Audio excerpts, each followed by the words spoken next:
पौराणिक कथा के अनुसार उषा और अनिरुद्ध एक दूसरे से प्रेम करते थे। उषा शोणितपुर के राजा बाणासुर की कन्या थी और अनिरुद्ध द्वारिकाधीश श्री कृष्ण के पोते थे। बाणासुर को शिव जी का वरदान प्राप्त था कि जब भी कोई संकट आएगा तो वह उसकी रक्षा करेंगे। एक दिन उषा ने अनिरुद्ध से मिलने की इच्छा में अनिरुद्ध का अपहरण करके दोनों ने गंधर्व विवाह कर लिया। बाणासुर को जब दोनों के प्रेम विवाह की जानकारी हुई तो वह क्रोधित हो उठा और उसने क्रोध में आकर अनिरुद्ध को बंधक बनाकर कारागार में डाल दिया। दूसरी तरफ जैसे ही अनिरुद्ध के बंदी बनाए जाने की सूचना भगवान श्री कृष्ण को हुई तो उन्होंने सेना लेकर तुरंत बाणासुर के राज्य पर आक्रमण कर दिया। श्री कृष्ण की सेना को देखकर बाणासुर के राज्य में हलचल मच गई। बलराम, प्रद्युम्न, सात्यकी, गदा, सांब, सर्ण, उपनंदा, भद्रा आदि भगवान श्री कृष्ण के साथ थे। विशाल सेना को देखकर बाणासुर समझ गया कि युद्ध भयंकर होगा, इसीलिए उसने भगवान शिव का ध्यान लगाया और रक्षा करने के लिए कहा।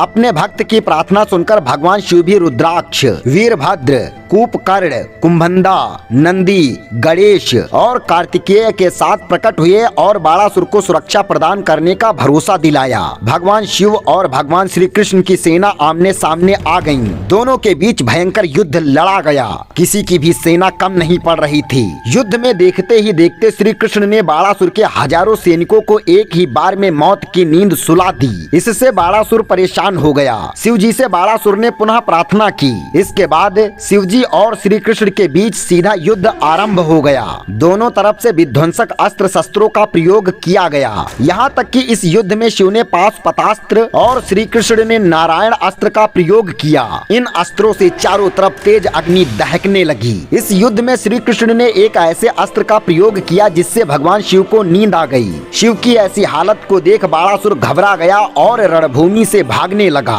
श्री कृष्ण ने बाणासुर को दौड़कर पकड़ लिया और उसकी भुजाओं को काटना प्रारंभ कर दिया।